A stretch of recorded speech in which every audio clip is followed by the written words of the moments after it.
News Kannada ವಾಹಿನಿಗೆ ಸ್ವಾಗತ. ಅರಸೀಕೆರೆ ನಗರದ ಬಹುದಿನಗಳ ಕನಸಾದ ನೂತನ ಹೈಟೆಕ್ ಬಸ್ ನಿಲ್ದಾಣದ ಕಾಮಗಾರಿಗೆ ಶಾಸಕ ಕೆಎಂ ಶಿವಲಿಂಗೇಗೌಡರು ಸೋಮವಾರ ಶಾಸ್ತ್ರೋಕ್ತವಾಗಿ ಭೂಮಿ ಪೂಜೆ ನೆರವೇರಿಸುವುದರ ಮೂಲಕ ಚಾಲನೆ ಕೊಟ್ಟಿದ್ದಾರೆ. ಸುಮಾರು 30 ಕೋಟಿ ರೂಪಾಯಿ ವೆಚ್ಚದಲ್ಲಿ ಈ ಸುಸಜ್ಜಿತ ನಿಲ್ದಾಣ ನಿರ್ಮಾಣವಾಗ್ತಾ ಇದೆ. ಈ ಸಂದರ್ಭದಲ್ಲಿ ಮಾತನಾಡಿದ ಶಾಸಕರು, ಸಾರ್ವಜನಿಕರ ಅನುಕೂಲಕ್ಕಾಗಿ ಈ ನಿಲ್ದಾಣವನ್ನ 2 ಪ್ರಮುಖ ವಿಭಾಗಗಳನ್ನಾಗಿ ವಿನ್ಯಾಸಗೊಳಿಸಲಾಗಿದೆ. ಗ್ರಾಮೀಣ ಭಾಗಗಳಿಗೆ ತೆರಳುವ ಬಸ್ಸುಗಳಿಗೆ ಒಂದು ವಿಭಾಗ ಹಾಗೂ ರಾಷ್ಟ್ರೀಯ ಹೆದ್ದಾರಿಯಲ್ಲಿ ಸಂಚರಿಸುವ ಬಸ್ಸುಗಳಿಗಾಗಿ ಪ್ರತ್ಯೇಕ ವಿಭಾಗ ಇರುತ್ತೆ. ಇದು ಅರಸೀಕೆರೆ ನಗರದ ಕೀರ್ತಿ ಹೆಚ್ಚಿಸುವ ಹೈಟೆಕ್ ನಿಲ್ದಾಣವಾಗಲಿದೆ ಎಂದಿದ್ದಾರೆ. ಅಭಿವೃದ್ಧಿ ಕಾರ್ಯಗಳ ಕುರಿತು ಮಾತನಾಡುತ್ತಾ ವಿರೋಧ ಪಕ್ಷಗಳ ವಿರುದ್ಧ ಶಾಸಕರು ತೀವ್ರ ವಾಗ್ದಾಳಿ ಮಾಡಿದ್ದಾರೆ. ಕುಡಿಯುವ ನೀರು, ಎಂಜಿನಿಯರಿಂಗ್ ಕಾಲೇಜು, ಕ್ರೀಡಾಂಗಣದಂತಹ ಅಭಿವೃದ್ಧಿ ಕೆಲಸವನ್ನ ಜೆಡಿಎಸ್ ಹಾಗೂ ಬಿಜೆಪಿಯವರಿಗೆ ಸಹಿಸಿಕೊಳ್ಳಲು ಆಗ್ತಾ ಇಲ್ಲ. ವಿಧಾನಸಭೆಯಲ್ಲೂ ನನ್ನನ್ನ ಮಾತನಾಡಲು ಬಿಡದೆ ಅಡ್ಡಿಪಡಿಸಿದ್ದಾರೆ. ನರೇಗಾ ಯೋಜನೆಯಿಂದ ಮಹಾತ್ಮ ಗಾಂಧೀಜಿಯವರ ಹೆಸರು ಕೈಬಿಟ್ಟ ಬಗ್ಗೆ ಧ್ವನಿ ಎತ್ತಿದ್ದಕ್ಕೆ ನನ್ನ ತೇಜೋವಧಿ ಮಾಡಲು ಯತ್ನ ಮಾಡುತ್ತಿದ್ದಾರೆ. ಇಂತಹ ಬೆದರಿಕೆಗಳಿಗೆ ನಾನು ಹೆದರುವುದಿಲ್ಲ. ಕ್ಷೇತ್ರದ ಅಭಿವೃದ್ಧಿಗಾಗಿ ನಾನು ಪಕ್ಷ ಬದಲಿಸಿದ್ದೇನೆಯೇ ಹೊರತು ಜೆಡಿಎಸ್ ಮುಖಂಡರಂತೆ ಬಿಜೆಪಿಯವರ ಜೊತೆ ಸೇರಿ ಕುಣಿತಾ ಇಲ್ಲ. ನನ್ನ ಮೇಲೆ ಸುಳ್ಳು ಆರೋಪ ಮಾಡುವವರಿಗೆ ಕಾರ್ಯಕರ್ತರು ತಕ್ಕ ಉತ್ತರ ಕೊಡಬೇಕು. ಸತ್ಯ ಇದ್ರೆ ಸಾಬೀತುಪಡಿಸಿ ಅಂತ ಸವಾಲು ಹಾಕಬೇಕು ಎಂದಿದ್ದಾರೆ. ಕಾರ್ಯಕ್ರಮದಲ್ಲಿ ಉಪಸ್ಥಿತರಿದ್ದ ಕಾಂಗ್ರೆಸ್ ಮುಖಂಡರು ಶಾಸಕರ ಕಾರ್ಯವೈಖರಿಯನ್ನ ಶ್ಲಾಘಿಸಿ ಅವರ ಅಭಿವೃದ್ಧಿ ಪದಕ್ಕೆ ಸಂಪೂರ್ಣ ಬೆಂಬಲ ಘೋಷಿಸಿದ್ದಾರೆ. ಸುಮಾರು 30 ಕೋಟಿ ಹಣ ಈ ಲೈನು, ಕಂಬ, ಕೇಬಲ್ ಹಾಕೋದಕ್ಕೆ ಮಂಜೂರು ಮಾಡಿಸ್ಕೊಂಡು ಬಂದಿದ್ದೆ. ಆ ಗುತ್ತಿಗೆದಾರ ಬಂದು ನನ್ನನ್ನು ಪೂಜೆ ಮಾಡಿಕೊಡಿ ಅಂತ ಹೇಳ್ತಾ ಇದ್ರು. 5,000 ರೂಪಾಯಿ ಕೊಟ್ಟಕ್ಕೆ ಪೂಜೆ ಕೊಡ್ತಾರೆ, 5 ಲಕ್ಷ ಕೊಟ್ಟಕ್ಕೆ. ಅಷ್ಟು ಹಣ ಕೊಟ್ಟಿರ್ತಕ್ಕಂಥದ್ದಕ್ಕೆ ನಾನು ಹೋಗಿ ಪೂಜೆ ಮಾಡುವಾಗ ಇದು ಸರ್ಕಾರಿ ಕಾರ್ಯಕ್ರಮ ಅಲ್ಲಪ್ಪ ಅಂತ ಹೇಳಿ ಅಲ್ಲೇ 4 ಜನ ಕೂತ್ಕೊಂಡು ಅವತ್ತು ಹಿಂಗೆ ಒಂದು ಸ್ಟೇಜ್ ಹಾಕಿದ್ರು. ಯಾರ್ಯಾರು ಬಂದ್ರು ಅದರಲ್ಲೇನು ಪಕ್ಷಪಾತವಾಗಿ ಯಾರಿದ್ರು ಯಾರು ಬಿಟ್ಟರೋ ಗೊತ್ತಿಲ್ಲ. ಆದ್ರೆ ಆ ಅಧಿಕಾರಿಗಳಿಗೆಲ್ಲ ಕೊಟ್ಟಿರ್ತಕ್ಕಂಥ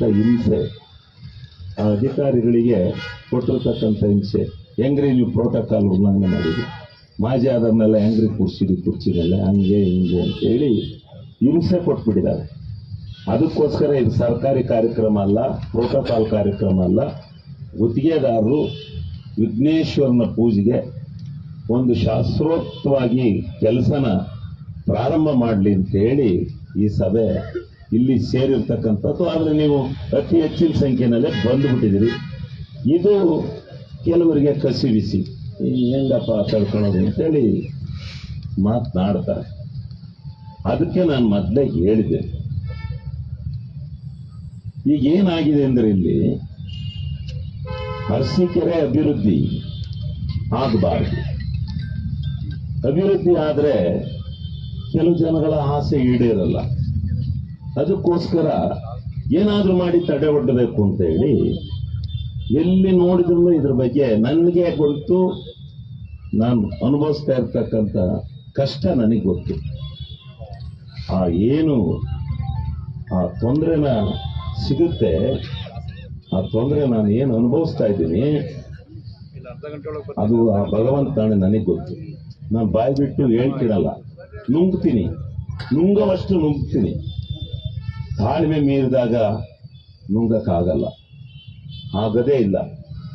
ಆದ್ರಿಂದ ಎಲ್ಲ ಕಡೆ ಇವತ್ತು ಕೋರ್ಟ್ ಅಂತ ಕೋರ್ಟ್ ಕಟ್ಟಿ ಎಷ್ಟು ದಿವಸ ಆಯ್ತು. ಅದು ಪ್ರಾರಂಭೋತ್ಸವ ಆಗಲಿಕ್ಕೆ ಏನು ಅಡಚಣೆ ಇದೆ ಅಂತ ನಿಮಗೆ ಗೊತ್ತಾ? ಯಾವ ಥರ ನಡೀತಾ ಇದೆ ಅಂತ ಗೊತ್ತಾ ನಿಮಗೆ? ಅದು ಹೇಳಕ್ಕಾಗದಿಲ್ಲ, ನ್ಯಾಯಾಲಯ. ನಾನು ಮಾತನಾಡಲ್ಲ. ಯಾವುದೇ ಒಂದು ಕೆಲಸ ನಾವು ಮಾಡಿದ್ದನ್ನು ಹೇಳ್ತಿನಕ್ಕೆ ಹೋದ್ರೆ ಅದಕ್ಕೆ 22 ಸಂಧಿ ಹುಡುಕ್ತಾರೆ, 22 ಇದು ಮಾಡ್ತಾರೆ. ಅರಸೀಕೆರೆಗೆ ಏನು ಬರ್ಕೊಡ್ಲಿ. ಅರಸೀಕೆರೆ 80 ವರ್ಷದ ರಾಜಕಾರಣದ ಇತಿಹಾಸದಲ್ಲಿ, ಸ್ವತಂತ್ರ ಭಾರತದಲ್ಲಿ ಏನಾಗಿತ್ತು? ಬರಬೇಕಾದವೆಲ್ಲ ಬಂದಿದ್ವಾ? ಒಂದು ತಾಲೂಕು ಕೇಂದ್ರ ಹಾಸನ ಜಿಲ್ಲೆಯಲ್ಲಿ, ಹಾಸನವನ್ನು ಬಿಟ್ರೆ ಹೈಯೆಸ್ಟ್ ಟ್ಯಾಕ್ಸ್ ಅನ್ನು ನಾವು ಕಟ್ತಾ ಇದ್ದೀವಿ. Arasikere tax payers Arasikere. ಇದು ವಾಣಿಜ್ಯ ಕೇಂದ್ರ ಅಂತ ಹೇಳಿ ಹೆಸರು ತಗೊಂಡಿದೆ. ಆದ್ರೆ ಇಲ್ಲಿ ಬರ್ಬೇಕಾದ್ರೆ ನಾವು ಟ್ಯಾಕ್ಸ್ ಕಟ್ಟಿದ್ಮೇಲೆ ನಮಗೆ ಬರ್ಬೇಕಾದವೆಲ್ಲ ಇದನ್ನೇ ಕೇಳಿ ನಾನು ವಿಧಾನಸೌಧದಲ್ಲಿ ನಾವು ಹೈಯೆಸ್ಟ್ ಟ್ಯಾಕ್ಸ್ ಪೇಯರ್, ನಮ್ಮ ಹಕ್ಕು, ನಮಗೆ ಕೊಡಿ ಅಂತೇಳಿ ಕೇಳಿ ನಾನು ವಾದವನ್ನು ಮಂಡನೆ ಮಾಡಿ ಅಧಿಕಾರಿಗಳ ಹತ್ರ ಹೋದವರು ಮಂಡನೆ ಮಾಡಿ ನಾವು ತರ್ತೀವಿ. ಅದನ್ನ ಸಹಿಸಕ್ಕಾಗೋದಿಲ್ಲ. ಇನ್ನೂ ಅಭಿವೃದ್ಧಿ ಕೆಲಸಗಳು ಆಗ್ಬಿಟ್ರೆ ಏನಪ್ಪ ಇನ್ನು ಮುಂದೆ ನಮ್ಮ ಭವಿಷ್ಯಗಳೇನು ಅಂತಕ್ಕಂಥದ್ದನ್ನ ಅವರು ಚಿಂತನೆ ಮಾಡ್ತಾ ಇದ್ದಾರೆ.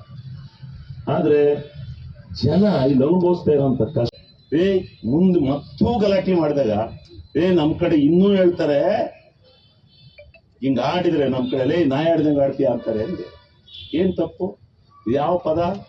ಯಾಕೆ ಅಲ್ಲಿ ಅವರು ಏನ್ ಬೇಕಾದ್ರೂ ಕಳ್ಳ, ಕೊಬ್ಬರಿ ಕಳ್ಳ, ಅಂತ ಕಳ್ಳ, ಇದು ಏನ್ ಬೇಕಾದ್ರೂ ಕೂಗ್ಬೋದು, ಅವ್ರಿಗೆ ಮಾತ್ರ ಇದಿಲ್ವಾ? ಇದೈತಾ? ನಾವು ಮಾತಾಡಿದ್ ಮಾತ್ರ ತಪ್ಪು. ನಮ್ಮ ಅರುಣ್ ಕುಮಾರ್ ಅವರು ಇವರೆಲ್ಲ ಹೇಳೋದು ಹೆದರಬೇಡಿ. ಯಾಕೆ ಹೆದರ್ನ? ಈ ಕ್ಷೇತ್ರದ ಜನಕ್ಕೆ ನನ್ನ ಇನ್ನೂ 2.5 ವರ್ಷಗಳ ಕಾಲ ನನ್ನ ಋಣ ಇದೆ. ಯಾರು ನನ್ನನ್ನ ಇದು ಮಾಡ್ತೀನಿ ಅಂದ್ರು ನಾನು ಹೆದರೋ ಅಂತನಲ್ಲ. ನಾನು ಈ ಕ್ಷೇತ್ರಕ್ಕೆ ಏನ್ ಮಾಡಬೇಕು ಅಂತ ಹೇಳಿದ್ದೀನೋ ಅದನ್ನ ನಾನು ಮಾಡಿಯೇ ತೀರ್ತೀನಿ. ಆದ್ರೆ ನೀವು ಅವರ ರಾತ್ರಿ ಒಬ್ಬ ಆಕೆನ ಯಾರೋ ಒಬ್ಬ ಕುಡ್ಕೊಂಡು ಆಕೆನೊಬ್ಬ ನನಗೆ ಆಗ್ದವನ್ನ ಹಾಕಿಸ್ತಾರೆ. ಏನಂತ ಆಕ್ಷೇನೆ ಎಂತಂದು ಹಾಕ್ತೆ ಕುಡ್ದು ನಮ್ಮ ಒದಾಡ್ತಾನೆ. ಆಮೇಲೆ ಅವ್ನು ಯಾರೋ ಒಬ್ಬ ಮತ್ತೆ ನನಗೆ ಇದು ಗೊತ್ತೇ ಇಲ್ಲ, ಹಿಂಗೆ ಇವನ್ ಕಮಿಟ್ ಮಾಡಿ ಅವನಿಗೆ ಕಮಿಟ್ ಮಾಡ್ತಾನೆ ಅಂತ. ಆಮೇಲೆ ಇವನು ಅದೇಂತನೋ ಇವನು ಅದೇನೇನೋ ಹಾಕ್ತ ಇವನು ಒಬ್ಬ, ಇನ್ನೊಬ್ಬ ಅದಕ್ಕೆ ಸಿಟ್ಟೆತ್ತಿ ಎಷ್ಟು ಪಡಿಯೋದು ನೀನು ಕುಡ್ದು ಏನನ್ನ ಇದು ಮಾಡ್ತೀಯ ಅಂತ ಇನ್ನೊಬ್ಬ ಹಾಕ್ತ. ಆಮೇಲೆ ನಾನು 12 ಗಂಟೆ ರಾತ್ರಿ ಬರ್ತಾ ಇದ್ದೀನಿ ಇದರಿಂದ ದೊಡ್ಡಮೇಟಿ ಕುಡಿಕೆಯಿಂದ ಒಂದು ಗೃಹ ಪ್ರವೇಶ ಮುಗಿಸಿ ಹಂಗ್ ಬೈತಾವೆ. ಆವಾಗ ಗೊತ್ತಾತ್ ನನಗೆ ಏನ್ರೆ ಅಂತ ಹೇಳಿ ನಮ್ಮ ಪ್ರಿಯಗಳನ್ನು ಇವ್ರನ್ನ ಕೇಳಿದೆ, ಇದು ಹಿಂಗೆ ಅಂದ್ರೆ ನನಗೆ ಅದೂ ಗೊತ್ತಿಲ್ಲ.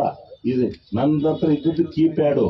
ಈಗ ನಾನು ಅದೆಂತದನ್ನ ತಗೊಂಡು ಹಿಂಗೆ ಬಂದ್ ಕಾಲಿಂಗ್ ಅಂದ್ಬಿಟ್ಟು ಅಲೋ ಅನ್ನೋದೊಂದು ಬಿಟ್ರೆ ಮತ್ತೆ ಕಿರಿ ಮಾಡಕ್ ನನಗೆ ಗೊತ್ತಿಲ್ಲ.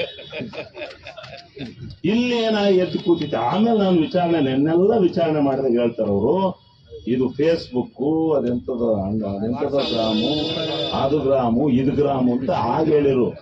ಅದಕ್ಕೆ ನಾನು ಏನ್ ಮಾಡ್ಬೇಕ್ರಪ್ಪ, ಇದಕ್ಕೆ ನಾವು ಉತ್ತರ ಕೊಡದೆ. ನಮ್ಮವರಂತೂ ಸೌಮ್ಯ ಸ್ವಭಾವದವರು ಇಲ್ಲ, ನೀವ್ ಯಾರು ಕೊಡಲ್ಲ. ನಾನು ನೋಡ್ತಾ ಇದ್ದೀನಿ, ನೀವ್ ಯಾರು ಡಿಪೆಂಡ್ ಮಾಡಲ್ಲ. ಏನ್ ತಪ್ಪಿದೆ? ಶಿವಲಿಂಗೇಗೌಡ ವಿಧಾನಸಭೆಯಲ್ಲಿ ವಾಮಗೋಚರವಾಗಿ ಶಿವಲಿಂಗೇಗೌಡನ ನಿಂದನೆ ಮಾಡಿದಾಗ ಅವನು ಬಳಸಿರ್ತಕ್ಕಂಥ ಗ್ರಾಮೀಣ ಸೊಗಡಿನ ಭಾಷೆ ನಿಜ ಇದೆ, ನಿಮಗೆ ಇದಿರ್ಬೇಕಂತಕ್ಕಂಥದ್ದನ್ನು ನೀವು ಯಾರು ಸಮರ್ಥನೆ ಮಾಡಲ್ಲ, ಯಾರು ಮಾಡಲ್ಲ. ನಮ್ಮ ನಾಯಕರುಗಳು ಮಾಡಲ್ಲ, ನೀವು ಮಾಡಲ್ಲ, ಯಾರು ಮಾಡಲ್ಲ. ನಮ್ಮಲ್ಲಿ ಇವರು ಮಾಡಲ್ಲ. ಯಾತಕ್ಕೆ ಅವರು ನಾನು ಬೇಡ ಅಂತ ಹೇಳಕ್ಕಲ್ಲ, ಬೇಡ ಅನ್ನಕ್ಕೆ ನಾನು ಬೇಡ ಅಂತದ್ದೆ, ಸಂಘರ್ಷ ಬೇಡ ಅಂತ ಹೇಳ್ತಾ ಇದ್ದೆ. ಅವ್ರ ಸಂಘರ್ಷಕ್ಕಿಳಿದಾಗ ಏನ್ರಿ ಮಾಡೋದು?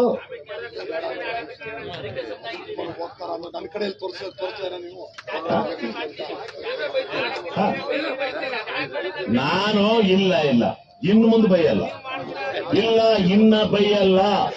ಈ ಸಂಘರ್ಷ ಇವ್ರ ಕಾಲದಲ್ಲ ಆಗಿಲ್ಲ. ನೀವು ಶಾಸಕ ಇದ್ದಾಗ ಮಾಡಿಸಿದ್ದನ್ನು ಇನ್ಯಾರು ಬಂದು ಮಾಡಿಸಕ್ಕಾಗುತ್ತೆ? ಅದಕ್ಕೊಂದು ಕಾಮಿಟ್ಟು. ಆ ಕಾಮಿಟ್ ಹಾಕಿದ್ರೆ ಅದ್ರ ವಿರುದ್ಧ ಕಾಮಿಟ್ ನಮ್ಮರು ಹಾಕಲ್ಲ. ನಮ್ಮರೆಲ್ಲ ಬಹಳ ಗೌರವಸ್ಥರು ಪಾಪ, ಬಹಳ ಇವರು. ಅದನ್ನೆಲ್ಲ ನಾನು ಇಲ್ಲಿ ಹೇಳಕ್ ಬರೋದಿಲ್ಲ. ನಮ್ಮ ಅರುಣ್ ಕುಮಾರ್ ಅವರು ಯಾರನ್ನಾರು ಗಲಾಟೆ ನಿಂತ್ಕೊಂಡು ಇರ್ತಾರ ಅವ್ರಿಗೆ ಸಾಧ್ಯ. ಅದು ಅವ್ರ ಬೆಳವಣಿಗೆಯಲ್ಲಿ ಬೆಳೆದು ಬಂದಿಲ್ಲ. ಅವ್ರ ಸ್ವಭಾವನೆ ಬೇರೆ, ನಮ್ಮ ಸ್ವಭಾವನೆ ಬೇರೆ.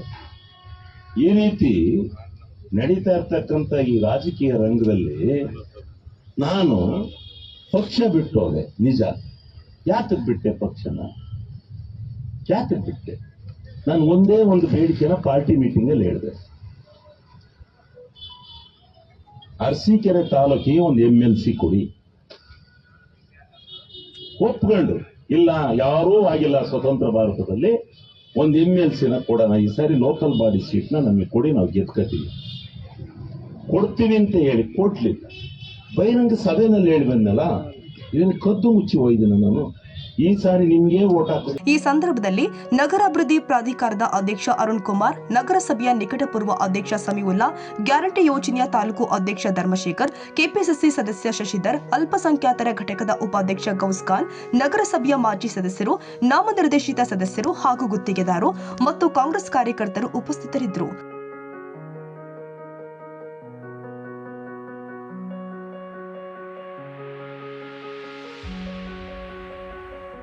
ತಾಜಾ ಸುದ್ದಿಗಾಗಿ MTV ನ್ಯೂಸ್ 24/7ಗೆ ಸಬ್ಸ್ಕ್ರೈಬ್ ಮಾಡಿ ಮತ್ತು ಬೆಲ್ ಐಕಾನ್ ಅನ್ನು ಒತ್ತಿ. ತಪ್ಪದೇ ಲಿಂಕ್ ಶೇರ್ ಮಾಡಿ.